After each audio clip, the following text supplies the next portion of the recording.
Hello, and welcome back to another episode of Preston's monthly touching base. And here we are at February 2026, and hope everybody is doing okay and enjoying this year so far with the warmer weather starting to arise. Personally, I'm a man of the cold, but as you know, some of my posts, I have a motorbike and I am looking forward to the warmer weather, but it's pretty much the only reason I'm looking forward to warmer weather in the UK. Got a few things to cover with you guys today. Hopefully I won't take up too much of your time, and I have to apologise in advance. You may hear me sounding slightly nasally, and some of you may know I may have mentioned it historically, but unfortunately I am a hay fever sufferer, so it sounds like I've got a cold, but actually I don't. So I do apologise for any nasalness that you might hear, even like now, for example. But anyway, let's move on and let's get started with a couple of things I want to go through with you guys today. So, first thing is first, we have the podcast update. Now, ideally, I would like to get this podcast already aired and sorted by now, but I am still waiting for some of the guests to come back with some documentation. The gents that are involved are all working people, have families, etc., so it is taking a lot longer than I first predicted, and I would like to get this sorted a while ago. But nevertheless, it's not a big deal. It's still going to happen. It's still a work in progress. I am just waiting for documents to come back. And remember, it's all about ground level mental health. So we'll be talking about the mental health, about the people that are the guests on the show, how it affects them, their opinion of mental health, about where they live globally. We'll be touching a lot of aspects of mental health, not on a professional qualified level, but definitely on a level that affects people at the ground level, and how we can deal with it, how we can make it better, etc. So stay tuned. The first episode hopefully is going to be interactive, very interesting. I'm looking forward to it, and hopefully you guys are as well. But it's definitely happening. It's definitely happening. I can't give a date right now. I will be messaging everybody, because now it's actually recording this is the 1st of March. So I will be sending out a message and email for everybody involved to ask them the updates on their end, to find out whether they're still interested and if they've got the document signed, and therefore once it's all done, we can then arrange a meeting together to start planning when everyone is available, and hopefully let you guys know as soon as possible when it's going to go live, and hopefully you guys will tune in and enjoy it with me. So that's the first topic, so stay tuned for that. Now, the next thing is a few new games have popped up on the channel, as you may have noticed. I escaped the Backrooms and Death Stranding. So the old games I haven't forgotten about. There's a South Park, for example, still going. Horizon Zero Dawn is still going. I haven't forgot about Battlefield 4 story, sorry. So there's still games being played, there's still progress being made. It's obviously a bit more difficult because of the shifts that I do work are a lot more restrictive on my free time. Obviously, you know, as many of you already know by now, that I'm a family man and I've got other things I need to be attentive to, but I'm still dedicated to getting these videos made and get you guys the full story and completion of these games. It's just taking a little longer than expected. I have considered maybe reducing my videos to once a week. I don't want to, not really. I want to give you guys as good content as I can make, and I want to give you guys a variety of content that I can make, whether it's explaining videos, games, etc. And I know full well I've fallen back on my conspiracy and my history videos. They're in progress, I just haven't had the time recently to really knuckle down and get on with it. I've had a lot of stuff go on. Even when I was off for 2 months, I've been really busy, and I've had a lot of other things to kind of look into, especially with my dog being sick a little while ago, and obviously family members' health being a bit unstable.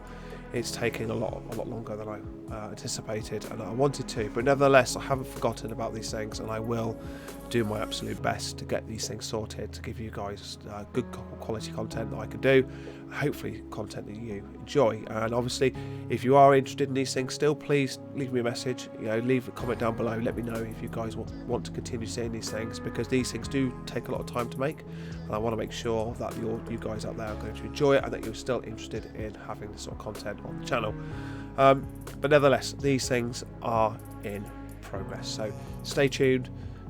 I'll keep you updated as best I can, and if you have any questions about anything that I do on the channel, please leave a comment down below with a question, and I will get back to you as soon as I am available to do so.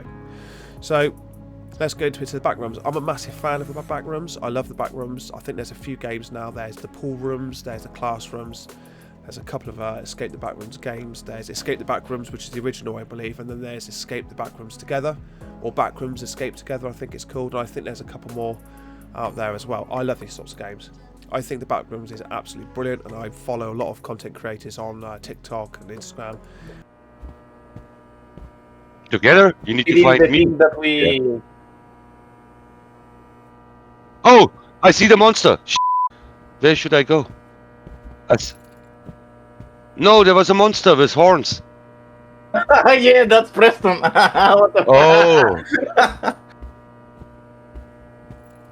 Oh man, the fuck.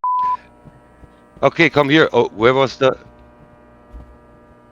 Excuse me, that use AI to really generate, so like pick a door, for example. I love this sort of stuff, and I'm actually working on my own sort of variation of that as well. But again, time is something that is a little bit restrictive for me, but I intend to get these videos out and make them so you guys to enjoy. So that's something I'm really into, which is the Backrooms. I think it's really, really cool.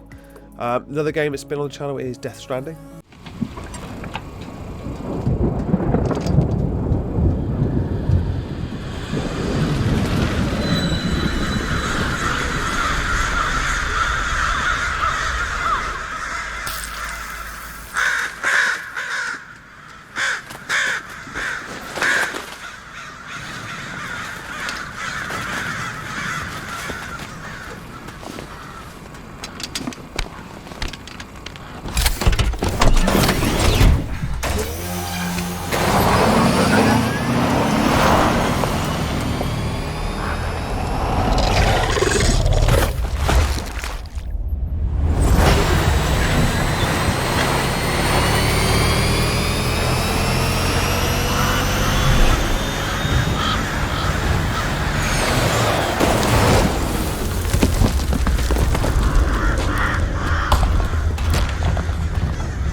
Now, I think I mentioned this game before historically on the previous episode, I'm not too sure, but Death Stranding is a really cool game. I really enjoy playing it, so that's a game I'm going to be playing a bit more into, and it's a single player game, so there's no demand to interact with anybody else, and you take your time playing it. It's one of those games that I'm going to be taking my time and, not rushing around like an idiot. I want to make sure that I explore the story and level up my character, etc.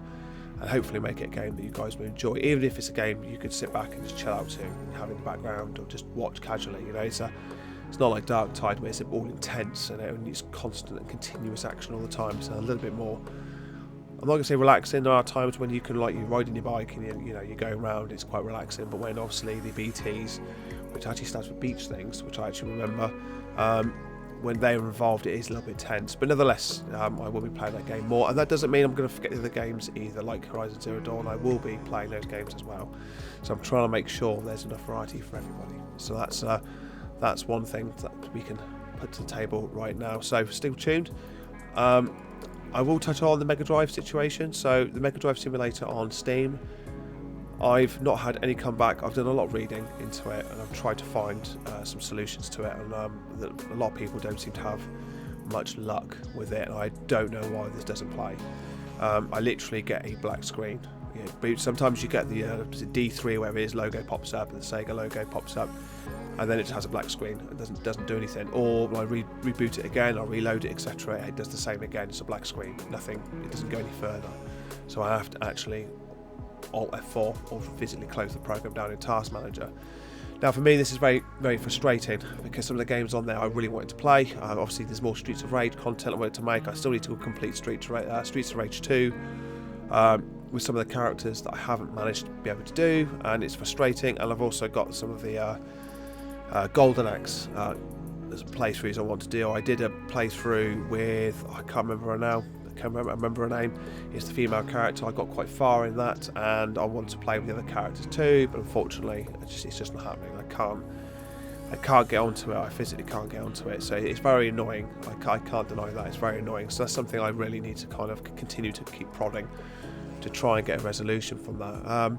But the Megadrive games, there's loads of other Megadrive games on there that I played when I was a youngster, and I think a lot of people appreciate, especially my age group and older, that appreciate the 80s and 90s nostalgia of playing these retro games. There's something magical about those games back then compared to now. I'm not saying the games now are not very good. There's some amazing games like Elite Dangerous, and that's a game I want to go back into a little bit, which is Elite Dangerous. I love that game. I played the original back in, I must have been 1992, something, 93, 94. And on the Amiga, then I played the second one, Frontier Elite 2, and I got really far in that game too. And it's a game that I fell in love with almost instantly. The fact that you can explore space and, you know, just trade and fight enemies and Thargoids, I thought was brilliant. And now the game, I've watched a couple of videos online from other content creators on YouTube, that Elite Dangerous is expanding all the time. You've got other games like Star Citizen. I do have Star Citizen. I think that's a great game. I haven't played it much, so I don't know. I'm not going to comment whether it's good or bad. I remember playing it where all you could do was go around your hangar and you have your ship and you couldn't do anything else. I have dabbled on No Man's Sky. I did it with a couple of lads that I no longer speak to, but that's a quite good game. But it's a bit too unrealistic, a bit too cartoony, a bit too rigid for me. But it's not a bad game. I might try it again, and you know, when I get time, explore it again a little bit. But Elite Dangerous has always been that game for me that I've actually felt at home with. It just is a game that I grew up with, and I've always really enjoyed it. So it's a game I really want to put more time into. I mean, I've got loads of ships. I've got an abundance of cash. It's not that I'm short, and I actually enjoy even the deep core mining, just literally chilling out. One of the episodes I'd done, it was the first episode that I'd done where I was just deep core mining, and I was talking about deep core mining at the game, and that was cool with me. I mean, not very interactive, I suppose. I think a lot of people would want to see combat or some exploration, etc. But deep core mining was great fun. I enjoyed it. It was good money making, and yeah, you got intercepted a couple of times, but overall, I quite enjoyed it. But nevertheless, unfortunately, there are games that I can't play for technical reasons, and there are other games that I'm exploring into. And again, it's with time constraints that are unfortunately impeding me slightly. I'm not always able to get out as much content as I would like, but nevertheless, I will continue to do my best to give you guys a good content and play games that I enjoy and that I want to share with you guys as well. So stay tuned for that. And apparently the Backrooms episode that I've done recently with some great guys, some really cool guys, it was just good fun. It was funny. It was good fun. It's one of those games that you can play with the lads and just have a laugh. You know, it's just good fun. So if you haven't heard of it, check out on Steam Escape the Backrooms and Backrooms Escape Together. Right, so one of the things we'll look at is going live. So going live, I've said I will do beginning of the year, and again with obviously my time, etc., and that it's a bit difficult, and it's finding a good group of lads to get on with, to go live with. Now I don't necessarily have to have a team to go live with. I could do it by myself. I am quite happy to, but again, it's just finding that opportunity to dedicate myself to a few hours on the computer so I can go live so people can watch. I don't really want to sit here for half an hour, set it all up, play for half an hour, and then that's it, the episode's over. I think most commonly when people go live, it's for several hours, and then obviously they edit the video later and put edits and other short versions of it on their channel later. So going live is something that I need to do when I have sufficient hours to do, and that hasn't quite happened. But that doesn't mean necessarily I won't try and make it happen. So I haven't forgotten about it. It's something that I still am determined to do. Obviously, when the podcast happens, that will be live, so that will be something that will definitely be happening going live. But as it comes to games, etc., I haven't forgotten. I want to go live on games to give you guys a bit more of a direct interactive experience with me playing video games. Whether I'm amazing, I'm the greatest of all time on that episode, or whether I absolutely get destroyed every 5 seconds is debatable depending on the game. But essentially, I want to be able to go live and play. Because obviously at the moment, I think there's still the game that is quick and easy to play. Is Warhammer 40,000 Dark Tide. That's a game, you go in straight away, go into a random group and you can play.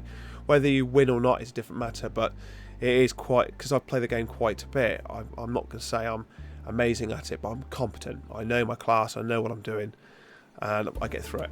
So I might start with that game, but we'll see what happens. So don't give up on me on that one. Stay tuned for that one.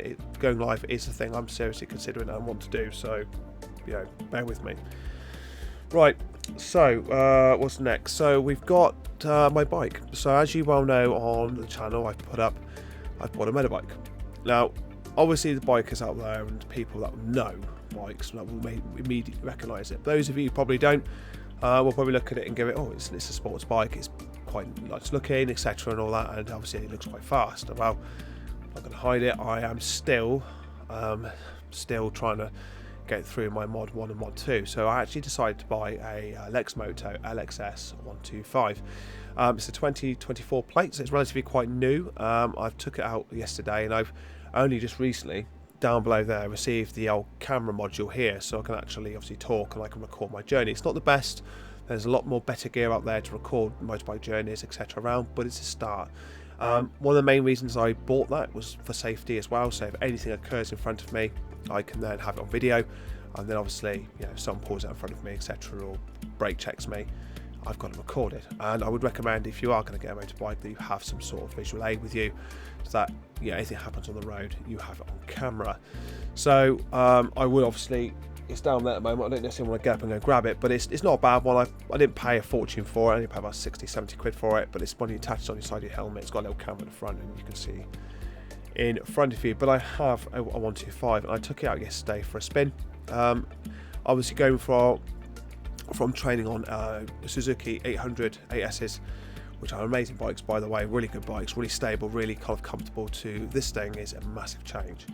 Though, even though the 125s will never achieve the speed and the power of obviously the 800 AS, I can safely say I felt more safer and more comfortable on the bigger bike, and that's generally consensus of the biking world, that the bigger the bike, you just feel a bit more safer. There's more tyre on the road, and obviously it just does, you feel more rooted to the ground. Now, when I took it out for a ride, it was nice. To be fair, the LXS was a nice bike to ride. It was quite stable, it was quite comfortable.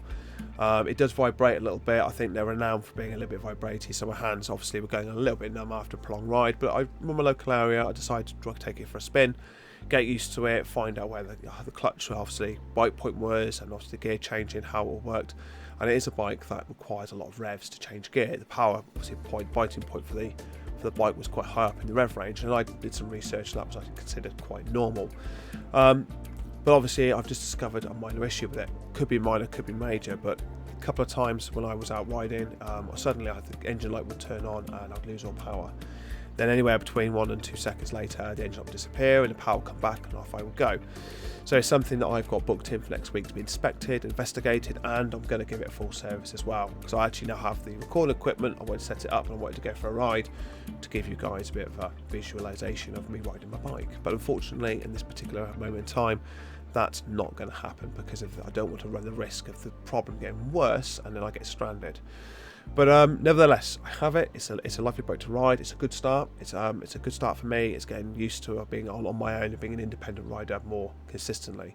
And hopefully after it's inspected next week, I have it all sorted out, it'll all be ironed out, and hopefully I'll be able to take more footage of me on it, and you guys up there can take the mic. But so what's the gear? Now, personally, when it comes to biking, I'm one of these people that I like to go out prepared. So I'll always have a backpack on me with some gear, some tools, and some gear inside. I'm not going to obviously, I've got this all down here, and I don't necessarily want to get up and mess about with it, but I'll just give you a rundown of things that I've taken with me, and then you guys can then say that's a good idea or it's bad, or give me, if you're a biker yourself, you can give me some hints and tips of what things that you recommend I should be taking with me. So one of the quick off the top of my head, one of the things obviously is the comm system and the camera to record your journey or what you're doing. One of the things I've got is it's about a contraption like this. It's a device that has a jump start feature. It's a flashlight on it. It has tyre inflation, so it's a bit of a multi-tool sort of bit of kit to carry with you. So if I ever get a puncture, I have this can of I don't know what it's called, but it's like it's black goo that it just shoves into the tyre to seal any breaches, and that way if you inflate it, you can at least get home. So I have that as well. This can of it's one-shot use. You use the whole can for the tyre, and it just basically gets you home or gets you somewhere where you can have the tyre replaced. And this device I have has all these little features to jumpstart the battery and inflate the tyres. There's a flashlight. I think it's got a couple of bits and pieces on it as well, but it basically is a multi-tool sort of thing to have in my pack. One of the things I've got obviously is I've got a little bit of a toolkit. It's a bit of a bag here. Obviously I'm just going to move some stuff, so I'm sorry for any noise that you hear. But even just a little bag like this with a couple of adjustable spanners, a set of Allen keys. What else have I got in here? A little it's like a spanner, but it's got different they call it. Sorry, a dumbbell, sort of dumbbell sort of thing with different size hexagons on it that I bought. If I got this sort of thing. So you know, just little bits and pieces on here that I've put into a little tool bag because I thought it might be important to have something. Is better than having nothing. Obviously weight will be an issue. The more you take with you, it's going to be a bit of an issue obviously with weight, but just having a basic toolkit with you is better than nothing. I think that's quite common. I think a lot of people would do that, in my opinion. What else have I got? I've also got a battery charger, and I've obviously bought some other bits of gear for the bike to help protect it. But essentially, I've been gathering together some equipment to take out with me in a backpack, just in case anything bad was to happen. Or I even see other bikers that are on the side of the road. You know, what I've very learned is the common etiquette is if you see a biker pulled over, is to pull over too, say hi, and see if they're okay. And I think one of the things my friend told me is if the helmet is on the floor next to their bike, there's a problem. So if I have some things to help, then I'd like to be available to help people out. So, and obviously I would appreciate the same in return if I was pulled over and there was a problem, somebody pull over and see if I was okay. So essentially it's building up this system I have in place there when I'm out biking, when I'm out riding. Not only have I got the gear, I've got some tools with me, and the most important thing is to be safe. So when it comes to the Mod 1, yes, I am still having a hard time. Just to update you, actually, you can laugh, but I actually even come off on the last bit of my previous test. I did actually the U-turn, I smashed it quite. It was a bit ropey, but to be fair, I'd done it. And unfortunately, on the avoidance, I think I was target fixation and I panicked, and I think I don't actually remember much. All I remember is being on the bike trying to turn, and the next minute I'm literally supermaning on the floor.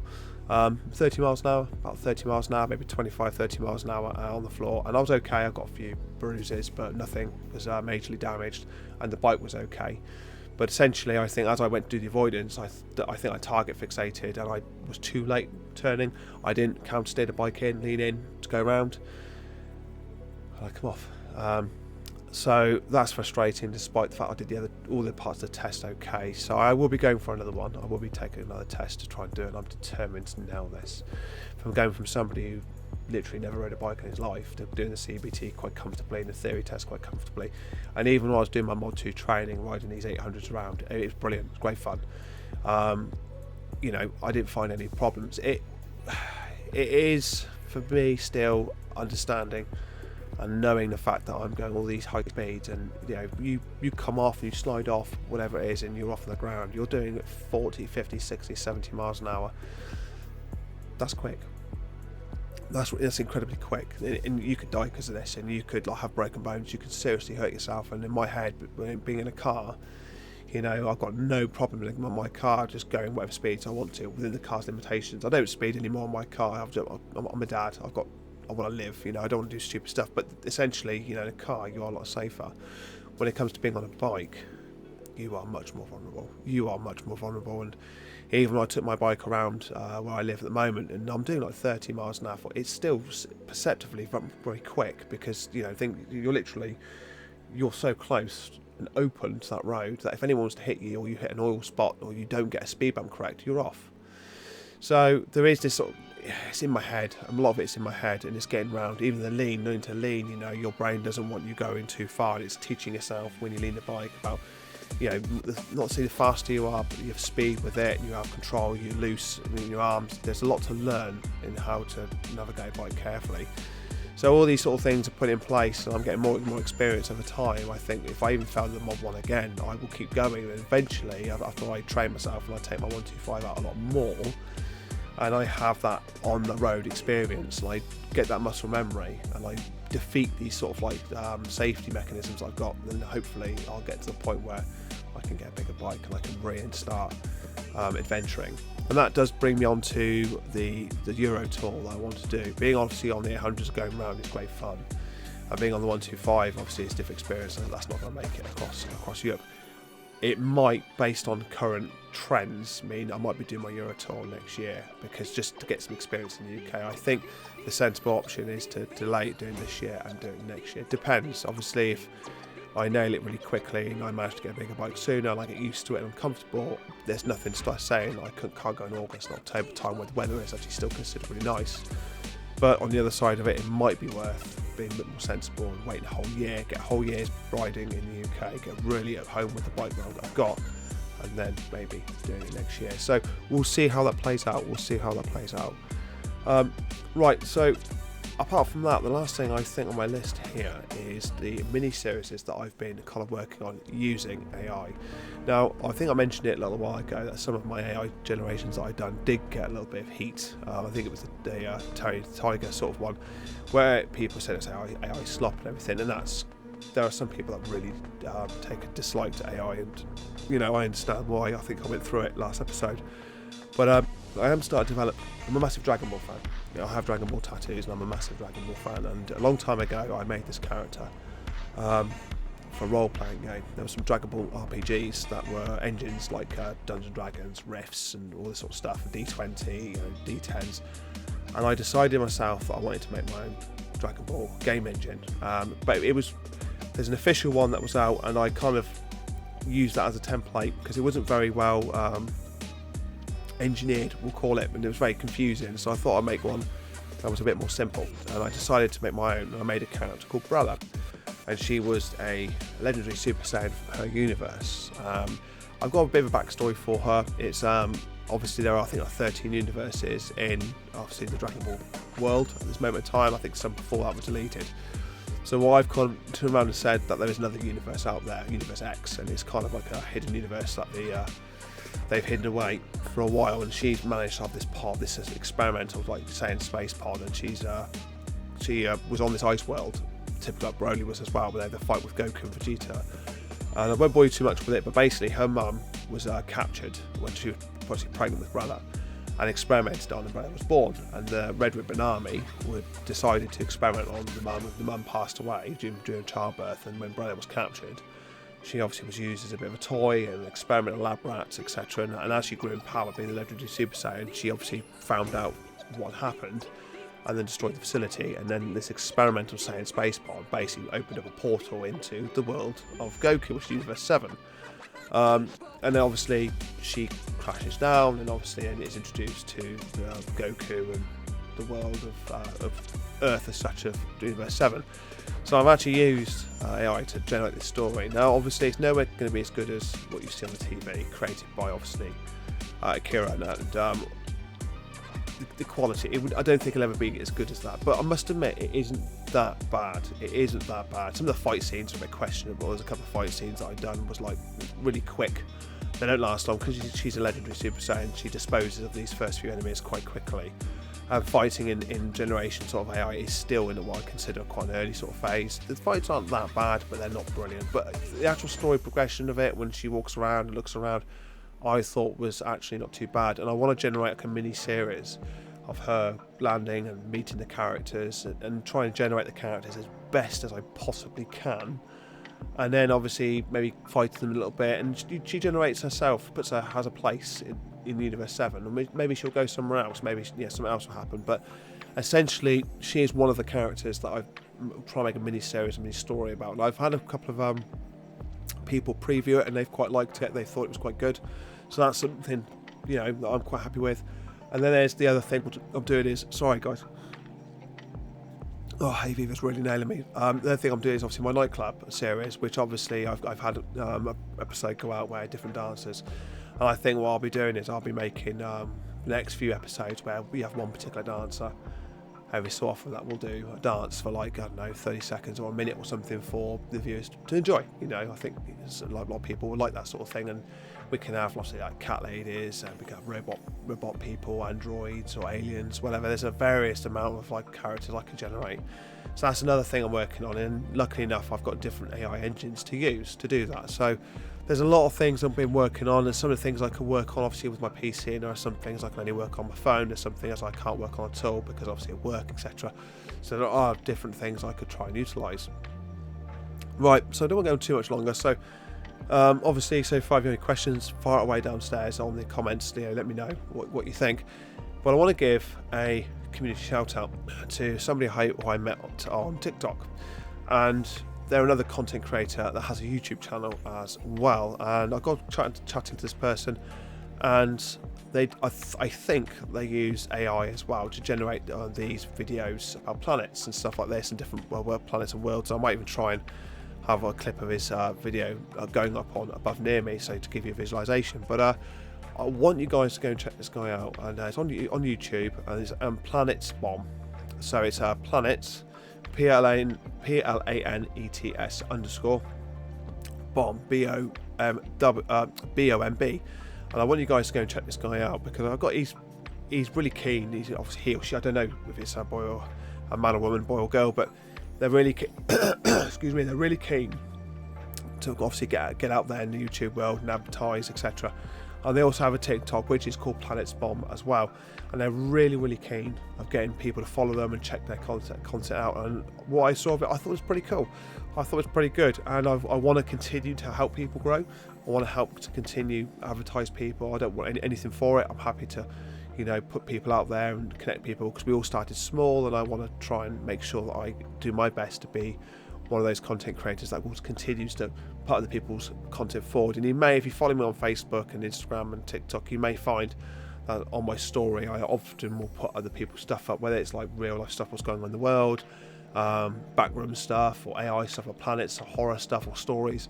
I want to try and advertise other people as well, because I think with content creators, if you work together, it becomes a lot easier. And I'm hoping people will do it with me as well, share my stuff, which I think some of the episodes I did with the young ones on my TikTok seems to be very popular, because I take clips of the old classic legendary young ones, or Bottom and Red Dwarf, Harry Enfield and Chums, and I think it's funny because I grew up with that sort of stuff, so I want to share it, and people are sharing it too, which is fantastic. So don't be afraid to share content that you see of other people's, and then hopefully people will do the same to you. Oh dear, hay fever really sucks. So apart from that, at this moment in time, everything's okay. Everything's good. I've got no complaints. The channel's growing, obviously, gradually over time. Obviously, I'm trying to put out as much content as I can for you guys to enjoy. And yeah, I'm okay. Everything's fine. So obviously, even after coming off the motorbike, I'm okay. Still a bit bruised. Even after that time, it's a little bit painful still. But overall, I'm okay. Everything is fine. So I will look forward to seeing everybody next time on Preston's Touching Base. I'm hoping I'll have some better news for you about the podcast coming up. Obviously, hopefully I'll have some more positive news about that. I'm hoping I'll have some positive news about the bike. And obviously, if you join the games that are popping up, let me know which is your favourite. Leave a comment, let me know which is your favourite games, what you want to see more of. If I start getting some feedback. But before I do go, you'll probably notice as well that I haven't done any what they call it, polls. I haven't done any monthly polls, and I don't think I'll be doing any more for the year, because although I was getting some responses and I was getting some feedback, I decided to come away from it, because the amount of interaction I was getting was nowhere near to give me a proper consensus of what people thought. Don't get me wrong, everybody, if you commented on it and you made a vote, then I really appreciate it. And if you want to see them come back, I'm more than happy to put the polls back. But for now, I am just going to hold off for a moment of doing it, and just to see whether people comment on the videos I make, like these for example, might be a best place to get some idea of what you guys want. So all I'll ask finally before I give you the nod and the wave of a farewell is, if you like what you see, let me know. Just give me a comment, let me know. Give me some feedback, guys. What you can your opinions of what can improve, etc. I really appreciate it. Apart from that, look after yourselves, be good, and I will see you on the next one.